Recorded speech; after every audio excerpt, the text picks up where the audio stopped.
দ্রুত শর্ত পূরণ করে নিবন্ধনের দিকে যাব, মন্তব্য নাহিদ ইসলামের। এদিকে স্কুলে ভর্তির সুবিধা এককালীন, কোটার সঙ্গে তুলনীয় নয় বলেছেন সৈয়দা রিজওয়ানা হাসান। এবং দুর্ঘটনায় নিহত ৬ নৌ শ্রমিকের পরিবার পেল ৩০ লাখ টাকা। সর্বশেষ জানাবো, নির্বাচন পেছাতে কোনো অজুহাত তৈরি করা যাবে না বলেছেন মির্জা আব্বাস। এতক্ষণ শুনছিলেন সংবাদ শিরোনাম। পুরো খবর জানতে ভিডিওটি শেষ পর্যন্ত দেখুন। সর্বশেষ খবর পেতে চ্যানেলটি সাবস্ক্রাইব করুন। এবারে জানিয়ে দেব বিস্তারিত। দ্রুত শর্ত পূরণ করে নিবন্ধনের দিকে যাব, মন্তব্য নাহিদ ইসলামের। জাতীয় নাগরিক পার্টির আহ্বায়ক নাহিদ ইসলাম বলেছেন, জাতীয় নাগরিক পার্টির এই মুহূর্তের প্রধান কাজ হলো তার সাংগঠনিকভাবে কার্যক্রম বিস্তৃত করা। তিনি বলেন, নিবন্ধন নিতে যে ধরনের শর্ত পূরণ করতে হয় সেই শর্তগুলো দ্রুত সময়ের মধ্যে পূরণ করে আমরা নিবন্ধন কার্যক্রমের দিকে এগোবো। এই মাসের মধ্যে আমাদের গণতন্ত্র প্রণয়নের কাজ শুরু করব। মঙ্গলবার সাভারে জাতীয় স্মৃতিসৌধে শ্রদ্ধা নিবেদন শেষে জাতীয় নাগরিক পার্টির আহ্বায়ক ও অন্তর্বর্তী সরকারের সাবেক উপদেষ্টা এসব কথা বলেন। নাহিদ ইসলাম বলেন, পুরনো সংবিধান এবং পুরনো শাসন কাঠামো রেখে একটি নতুন বাংলাদেশ বিনির্মাণ সম্ভব নয়।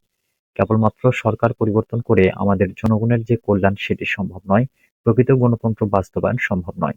তিনি বলেন, আমরা বলছি যেহেতু ২০২৪ সালে গণ-অভ্যুত্থান হয়েছে, ছাত্র জনতা রক্ত দিয়েছে, সেহেতু কেবল সরকার পরিবর্তন নয়, শাসন কাঠামো সহ পুরো সাংবিধানিক পরিবর্তন করে নতুন একটি বাংলাদেশের সূচনা করতে চাই, যেখানে গণতন্ত্র, ইনসাফ ও সাম্য নিশ্চিত করা সম্ভব হবে।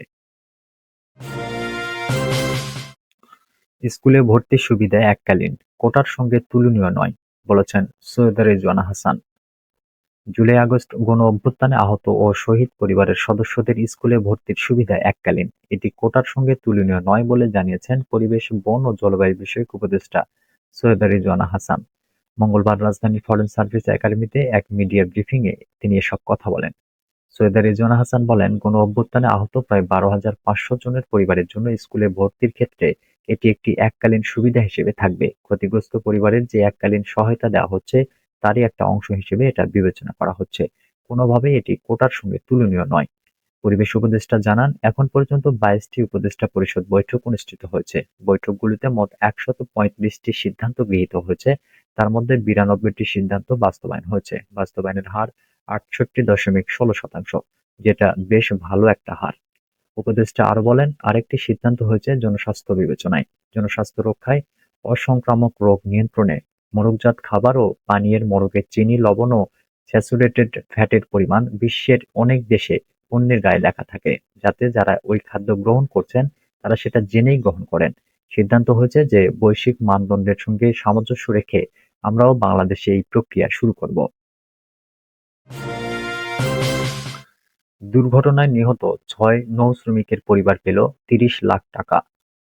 চাঁদপুরের হাইমচর উপজেলার মেঘনা নদীতে গত বছরের ২৩ ডিসেম্বর এমভি আল বাখেরা নামে সারবাহী নৌযানে সংঘটিত দুর্ঘটনায় নিহত ৬ শ্রমিকের পরিবারকে ৩০ লাখ টাকার আর্থিক সহযোগিতার চেক দিয়েছেন নৌ পরিবহন এবং শ্রম ও কর্মসংস্থান উপদেষ্টা brigadier general doctor M Sakhawat Hossain. মঙ্গলবার নৌ পরিবহন মন্ত্রণালয়ের সভাকক্ষে নিহত শ্রমিকদের প্রত্যেক পরিবারের হাতে শ্রম ও কর্মসংস্থান মন্ত্রণালয়ের বাংলাদেশ শ্রমিক কল্যাণ ফাউন্ডেশন থেকে ২ লাখ টাকা এবং নৌপরিবহন উপদেষ্টার বিশেষ উদ্যোগে নৌপরিবহন মন্ত্রণালয়ের উদ্যোগে আমদানিকারক প্রতিষ্ঠান নোয়াপাড়া গ্রুপ থেকে অনুদান হিসেবে আরও ৩ লাখ টাকার চেক দেওয়া হয়। চেক বিতরণকালে উপদেষ্টা বলেন, এমভি আল বাখেরা সারবাহী নৌযানে সংঘটিত হত্যাকাণ্ড অত্যন্ত দুঃখজনক ঘটনা। এটিকে হালকাভাবে দেখার সুযোগ নেই। নির্মম এ হত্যাকাণ্ডে নিহত শ্রমিকের প্রত্যেক পরিবারের প্রতি গভীর সমবেদনা জানাচ্ছি।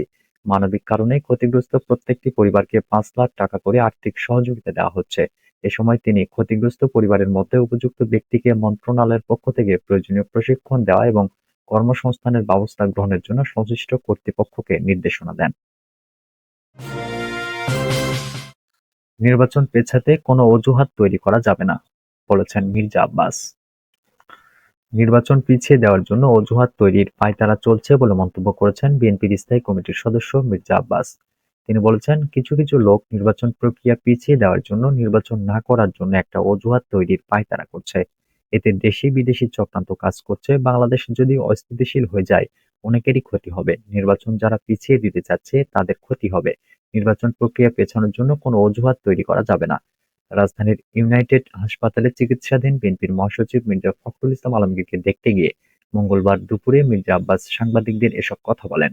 মির্জা আব্বাস বলেন, দ্রুত বিচার আদালতে আমার সাজা হয়েছে, আমার স্ত্রীর ১৬ বছরের সাজা হয়েছে, আমার ভাইয়ের ১৮ বছরের সাজা হয়েছে, আরো অনেকেরই সাজা হয়েছে। দ্রুত বিচার আদালতে বিচার হোক, কিন্তু নির্বাচন প্রক্রিয়া পিছিয়ে দেওয়ার জন্য কোনো অজুহাত তৈরি করা যাবে না বলে মন্তব্য করেছেন তিনি।